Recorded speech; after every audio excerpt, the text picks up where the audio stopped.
Dios les bendiga, amados hermanos. Hoy es nuestro tercer domingo de Adviento, por lo cual haremos el encendido de vela, el cual hoy nos recuerda el gozo. Permítanme leer Isaías 11, del 1 al 5.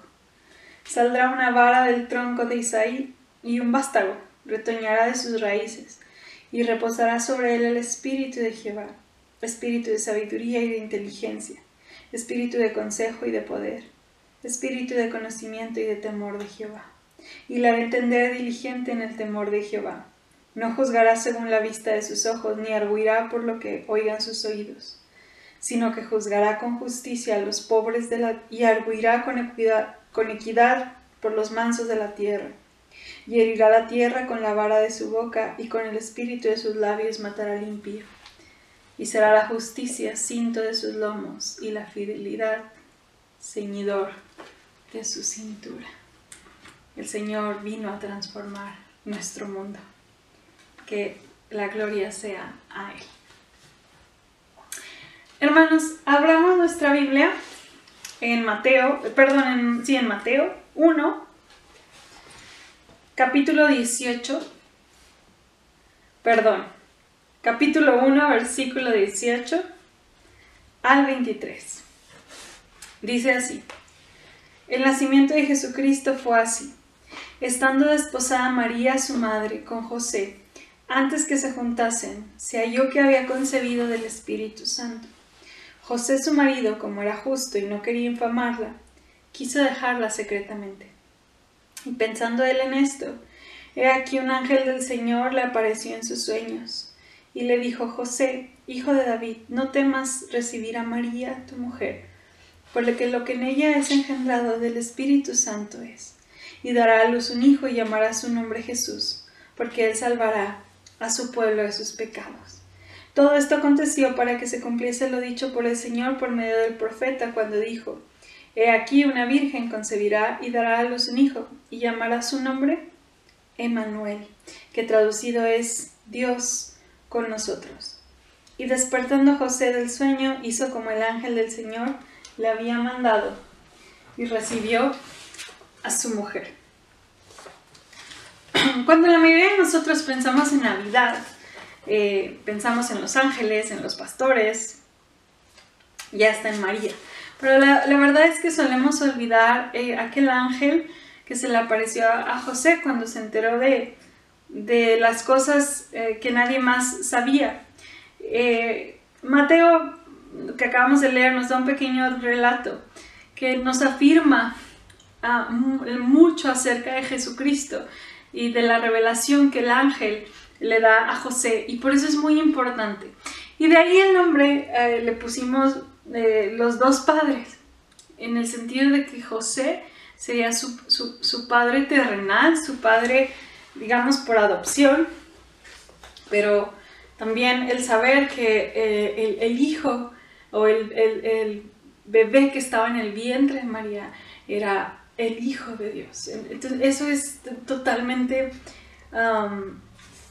fuera de nuestra misma razón humana, pero es lo que la fe precisamente hace actuar en nosotros o trabaja en nosotros. Vamos a ver dos conceptos, hermanos. ¿Cuál es el primero que el ángel le dice a José? Que Jesús es Dios, que el hijo que iba a nacer del vientre de María era Dios mismo.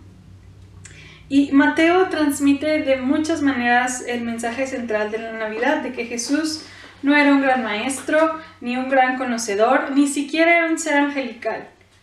Era el mismo Dios. La vida que crece en el vientre de María no ha venido de ningún ser humano, sino del Padre Celestial. Entonces José se entera de que será el padre de Jesús en un sentido secundario, pero aún así él acepta. Y por eso titulamos, repito, los dos padres. María está embarazada por medio del Espíritu Santo para dar a luz al Hijo de Dios. Y la declaración más directa de la identidad de Jesús aparece en el versículo 23, citando a Isaías. La Virgen concebirá y dará a luz, y lo llamarán Emmanuel. Y no lo sabemos absolutamente de memoria ahora. ¿Qué significa? Casi los puedo escuchar. Dios con nosotros.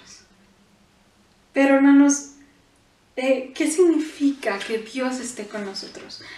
Antes de explicarlo, los judíos interpretaban la ley, la conocían, pero cuando ellos decían Dios con nosotros, se imaginaban a un hombre que iba a venir, que iba a estar dotado del poder de Dios y que Dios, y por medio de él Dios estaría presente con el pueblo.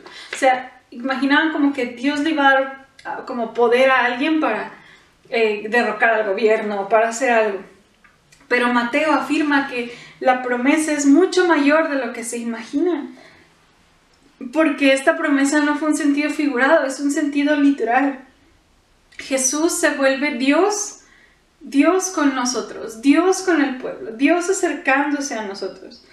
La vida humana que crecía en el vientre de María era un milagro realizado por Dios. Y este niño es literalmente Dios.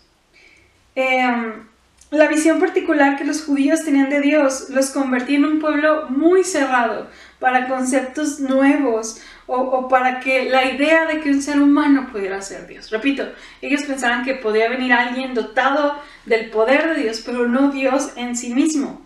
A diferencia de los griegos o los romanos, que ellos aceptaban cualquier tipo de historia, cualquier relación Dios-hombre y muchas cosas. Los judíos, hermanos, ni siquiera podían mencionar el nombre de Dios. Ni siquiera podían hablar así, ni siquiera podían decir Yahvé o Jehová como de una manera literal, porque era tan sagrado el nombre de Dios, ni siquiera lo podían mencionar. Claro que no cabía en la cabeza de ellos que Dios viniera, y menos en forma de un ser humano. Era totalmente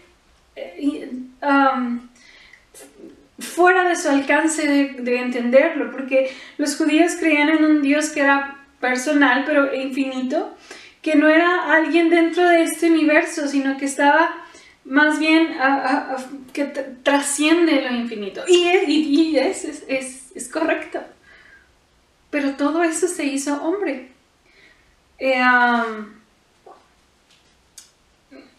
Y Jesús mismo se encargó, hermanos, de hacernos ver que Él era Dios.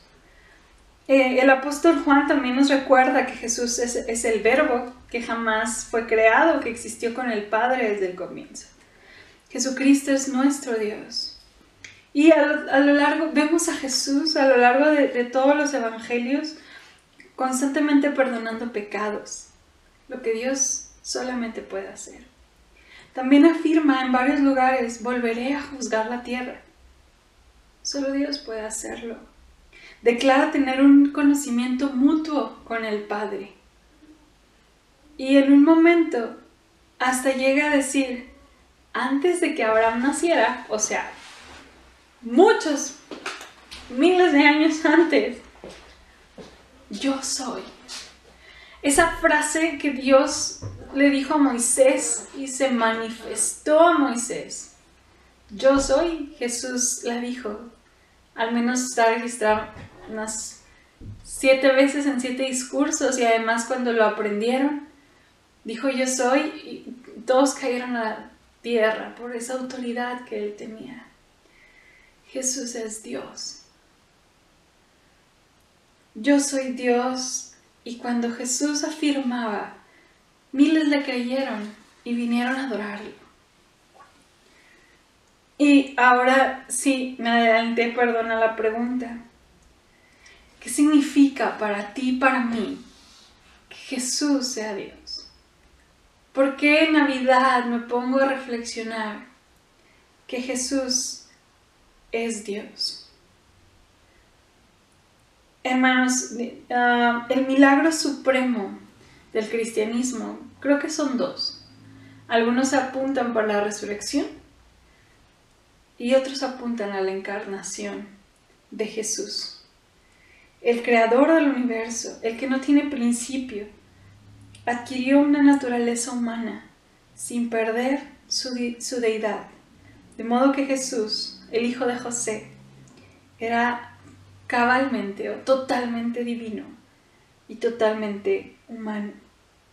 Dios se hizo hombre, el Hijo Divino se hizo judío, el Todopoderoso apareció en la tierra como un indefenso bebé, incapaz de hacer otra cosa más que estar acostado, contonearse y hacer ruidos con la necesidad de que lo alimentara. Dios, el Todopoderoso, el Creador del cielo y de la tierra, el que sostiene, el que Salmos dice que Él alimenta a las aves y a los animales, que Él hace que salga el sol para buenos y malos, el Dios que con su palabra hizo las cosas. Ahora celebramos a ese Dios hecho bebé, necesitando una madre para enseñarlo a hablar, a comer. Un bebé que creció igual que todos los bebés. La niñez del Hijo de Dios fue una realidad. Y hermanos, el autor decía ¿qué implica o qué significa para nosotros? Cuando yo creo en esto, me es más fácil creer en todo lo demás. Si yo no creo en la encarnación como tal, en el milagro de la encarnación de Jesucristo, todo lo demás me parecería fuera de lugar. Si existe un Dios y se hizo humano, ¿por qué habría de resultarte increíble que hiciera milagros, que pagara por los pecados, que multiplicara panes, que resucitara muertos? Si Dios se hizo carne, si Dios se hizo hombre, todo lo demás, digamos que es esa cadena natural que obvio nos sorprende su amor, pero no lo que lo hizo. Entonces la fe comienza en Cristo y una parte fundamental, hermanos, es que Dios, Jesús es Dios, que aquel bebé era Dios mismo, hecho hombre, con una necesidad humana, sin haber perdido su deidad. También, ¿qué significa que Jesús sea Dios? Bueno, la declaración de que Jesús es Dios no plantea solo un desafío intelectual de razón, sino que produce como una crisis. ¿A qué me refiero? Siempre que vemos a Jesús actuar en los evangelios, lo vemos poniendo acción en la gente. O sea, ¿a qué me refiero? A que cuando Él se daba a conocer, había siempre una reacción. Cuando Él se mostraba y Él declaraba quién era, había reacciones. Había gente que se enfurecía tanto que intentaron matarlo a pedradas, que buscaban la manera de matarlo. Otros quedaban aterrorizados, como cuando sacó a los demonios de aquel hombre gadareno, y la gente lo corrió porque se asustaron. Y otra gente lo adoró. Es decir, cuando yo conozco a Cristo, o lo rechazo o lo adoro.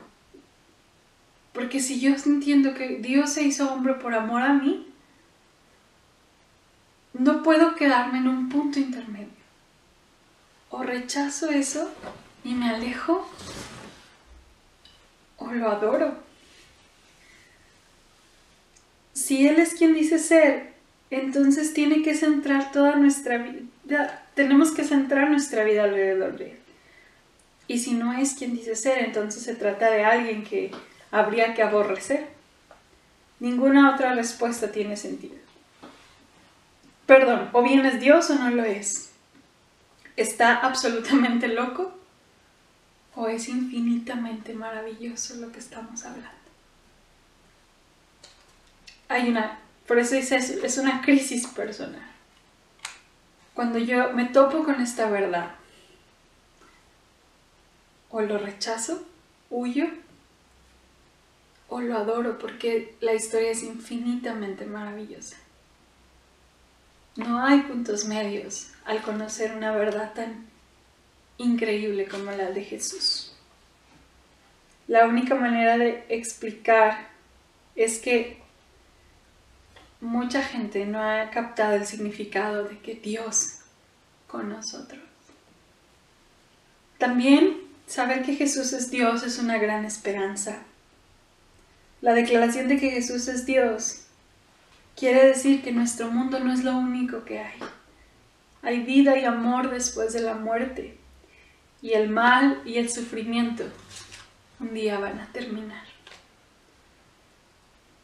Un Dios que solo hubiera existido. Si podemos crear o imaginar un Dios santo, pero que solo fuera santo, no habría descendido Jesús. Simplemente nos habría exigido que nos recompusiéramos y que fuéramos lo suficientemente buenos, morales y santos para merecer una relación con Él.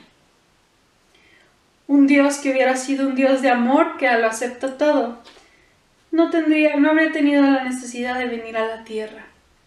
Este Dios de la imaginación moderna habría pasado por alto el pecado y el mal y nos habría abrazado.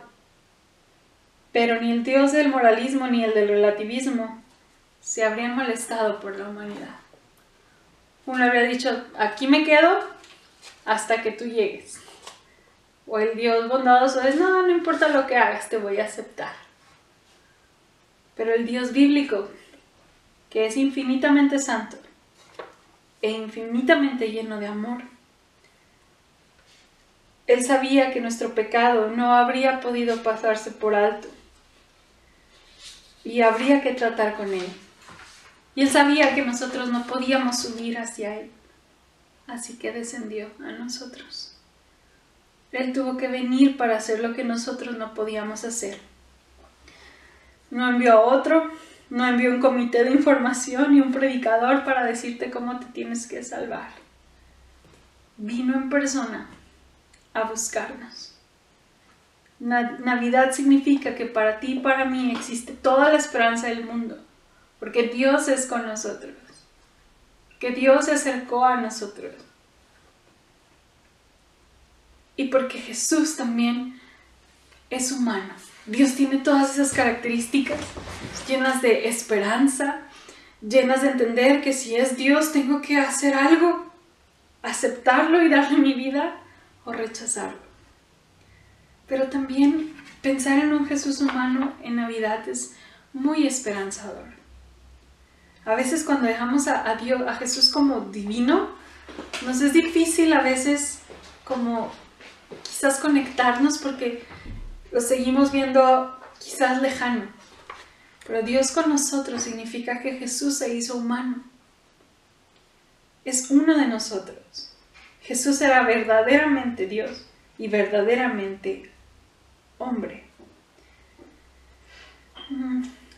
Emmanuel significa que lo ideal se ha vuelto real, lo absoluto se ha vuelto particular y lo invisible se ha hecho visible.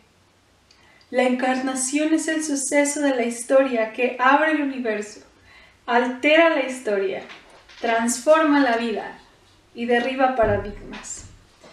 Que cambia en nuestra manera de vivir, que Dios se haya hecho totalmente humano. Bueno, hermanos, significa una vida de servicio.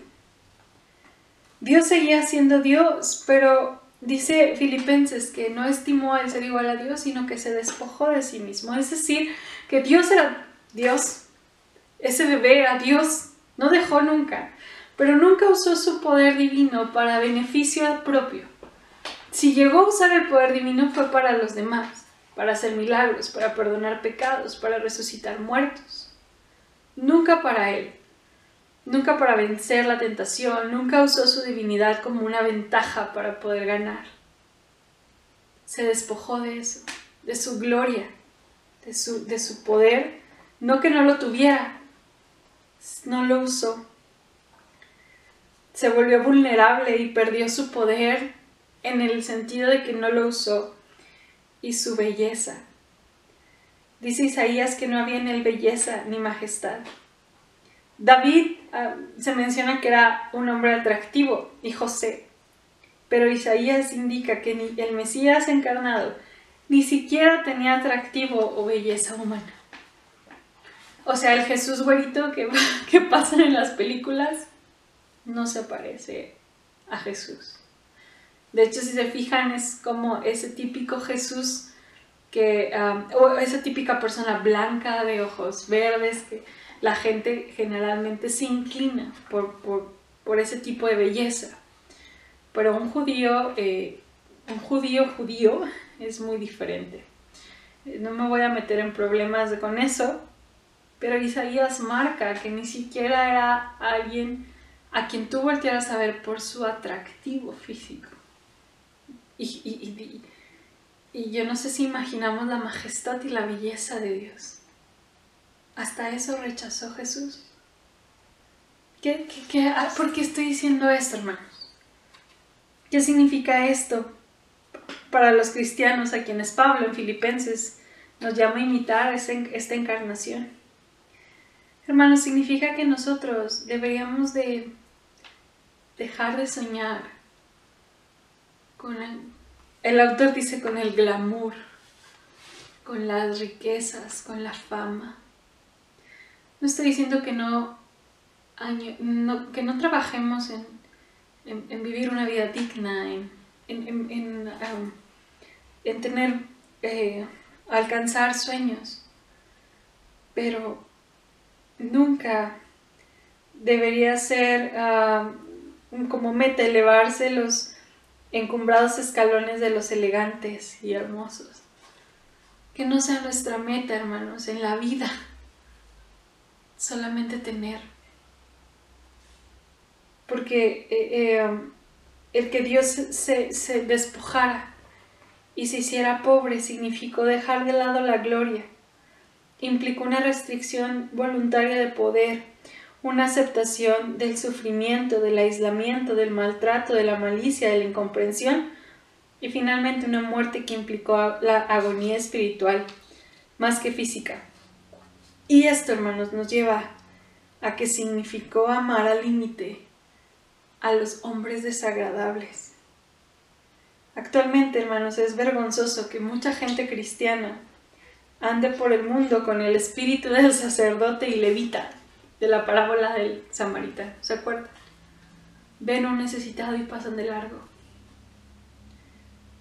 Jesús hizo todo lo contrario. Jesús se hizo hombre para venir a ayudarnos. A veces vemos las necesidades humanas que nos rodean, pero luego de un deseo piadoso y tal vez una oración para que Dios supla la necesidad, desviamos los ojos y seguimos de largo. Ese no es el espíritu de la Navidad, ni del cristiano.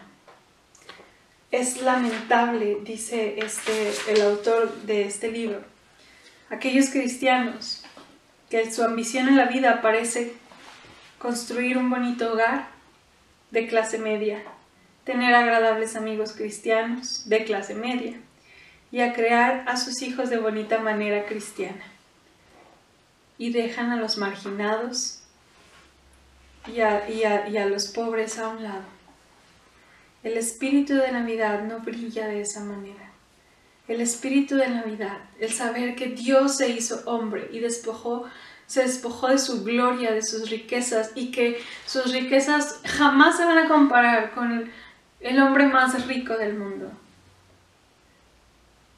El espíritu de Navidad es el de aquellos que, al igual que su maestro, viven su vida basados en el principio de dejar sus glorias para ayudar a los demás, para enriquecer entregando tiempo, acarreando problemas y preocupándose para hacerle bien a los demás, y no solo a sí mismo o a sus amigos. Que Jesús se hizo humano implica, hermanos, entender que Navidad es no pensar en mí. Su gloria significa que no deberías solo desear codearte con la gente que tiene poder o ostentación, que tiene contactos y que puede abrirte puertas. Navidad es de estar dispuesto a ir a la gente sin poder, sin belleza, sin dinero. Ese es el espíritu de Navidad, porque Dios se hizo uno de nosotros. Que Jesús se hizo humano también significa un consuelo infinito. Vimos en domingos pasados, cuando Jesús habla de que Él es el consejero admirable, el saber que Él nos entiende y puede darnos el mejor de los consejos, no es solo porque se ponga afuera a decirnos qué hacer. Dice Hebreos que era necesario que Jesús en todo se asemejara a sus hermanos. Esto quiere decir, por haber sufrido Él mismo la tentación, puede socorrer a los que son tentados. Cuando estamos felices y las cosas van bien, pues somos parte del mundo feliz. Pero cuando algo malo sucede y llega el sufrimiento verdadero, nos sentimos sumamente solos. Y a veces los que nos rodean expresan simpatía, pero no ayudan. Timothy Keller platicaba que hace algunos años le habían diagnosticado cáncer. Y que dice que por primera vez aprendió lo que es vivir bajo la sombra y la inseguridad de una enfermedad que amenazaba la vida. Y muchas veces había estado en hospitales, había estado en lugares donde estaba ante gente que iba a morir y podía ayudarlos y aconsejarlos, pero no fue hasta el momento en que él experimentó un momento donde su vida estaba peligrando que entendió muchas cosas. Él pensaba que entendía lo que era atravesar enfermedades crónicas, pero cuando hay el propio encuentro con la enfermedad, nos damos cuenta que sabemos mucho menos de lo que imaginamos. Yo no sé de qué habla. Lo que vivimos con papá, puedo ahora entender a aquellos, quizás un poco más, que tienen miedo porque su papá está entre la vida y la muerte. Puedo entenderlo ahora un poco más. Y, hermanos, Jesús fue lo que hizo. Jesús vino a experimentar todo el dolor para triunfar a través del sufrimiento. Jesús ahora tiene un infinito poder para consolar. Navidad nos muestra a un Jesús humano que consuela porque entiende. Te han traicionado, te has quedado solo, te han destituido, te has enfrentado a la muerte. Eso le sucedió a Jesús. Algunos dicen, no comprendes. He orado a Dios por algunas cosas y Él ha ignorado mi oración. Quiero recordarte que en el jardín del Getsemaní, Jesús clamó, Padre, no me hagas beber este trago amargo. Pero la petición de Jesús fue rechazada. Dios le dijo que no a Jesús. Jesús conoce el dolor de una oración que no es contestada, como lo añorábamos. ¡Wow! Algunos dicen, siento que Dios me ha abandonado. Jesús conoce también. ¿Qué te parece cuando Jesús en la cruz decía, Dios mío, ¿por qué me has abandonado?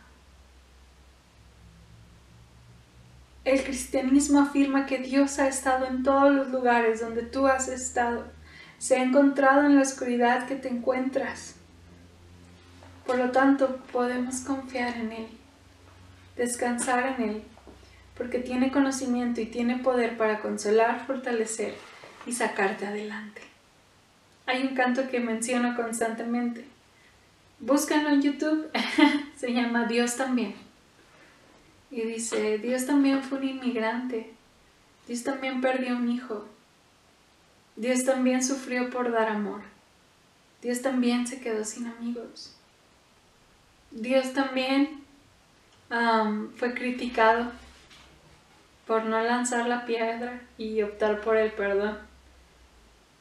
Dios también fue un joven rechazado.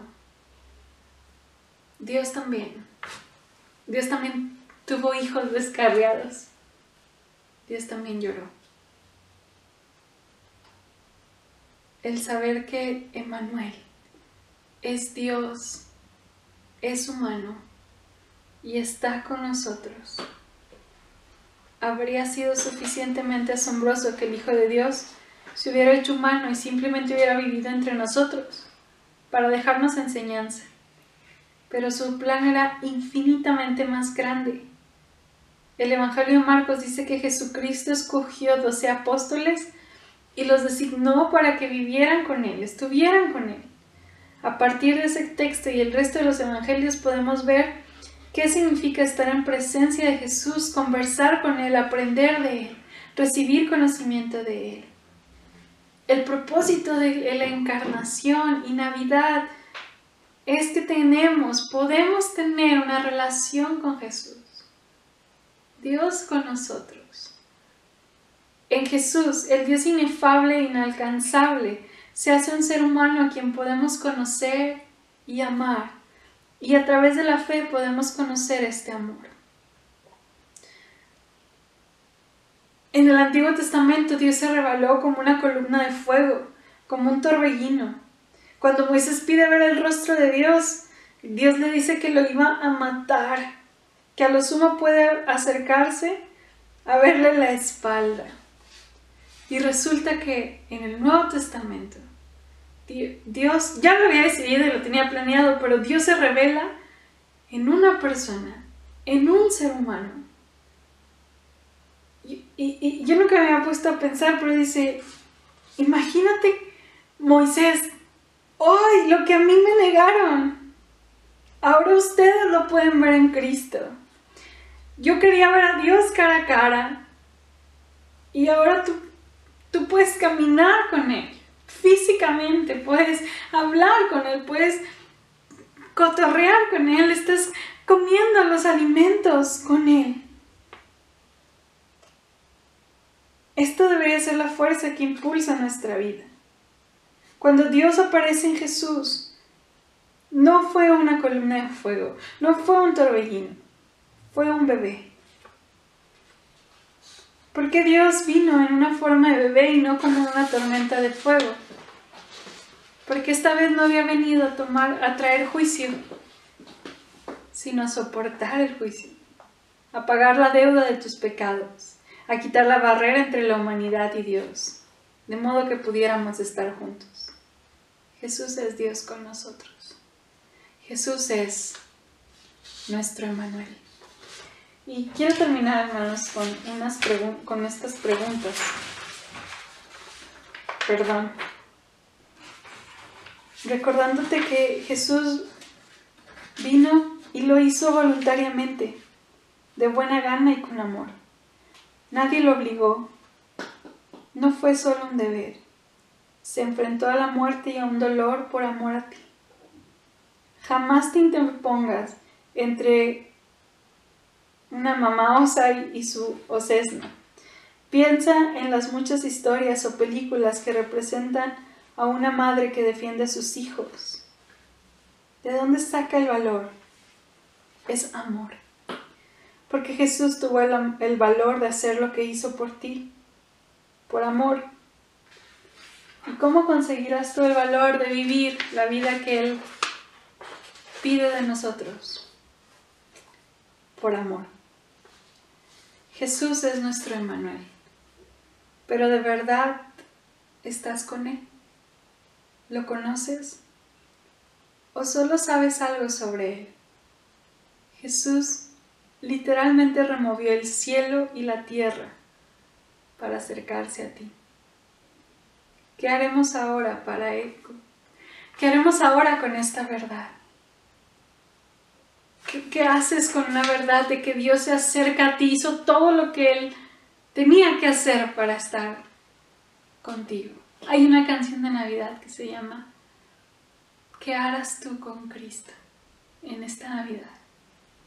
¿Qué le vas a responder cuando entiendas que Él dio todo por acercarse a ti y a mí? ¿Qué vamos a hacer con esta verdad de Emmanuel, Dios con nosotros? Permíteme orar para despedirnos. Señor, gracias. Gracias por la oportunidad de vernos a nosotros y de ver tu verdad. Y Señor, nuestra capacidad de entenderlo y de aceptarlo. Señor, no queremos vivir para ti en un sentido de obligación, sino de la maravilla que es saber que tú te has acercado a nosotros, siendo indignos, rechazándote, asesinándote, Señor. Gracias. Gracias por la hermosa noticia que tú nos recuerdas hoy. Tú estás con nosotros. Venga lo que venga, pase lo que pase, podemos decir Emmanuel, Dios con nosotros. Y así como decía Juan Wesley, lo mejor de todo es que Dios está con nosotros. Permítenos vivir con ese espíritu de Dios, de que pase lo que pase, poder decir, lo mejor de todo es que tú estás con nosotros. Señor, trabaja en nuestra vida, en nuestro entendimiento para el acercamiento bíblico y saber de la encarnación, de la realidad de un Dios que se hizo hombre. Y permítenos adorarte por la bondad de haberte acercado a una mujer como yo, tan indigna, tan llena de errores, pero aún así decidiste acercarte, Señor, y amarme y perdonarme. Gracias. Padre, gracias por tu favor. Señor, pido que tu bendición sea sobre mis hermanos. Que el amor del Padre, la gracia de Jesús y la comunión con tu Espíritu nos acompañen todos los días hasta que tú vengas. En Cristo Jesús. Amén. Que el Señor los bendiga, hermanos. Estamos despedidos.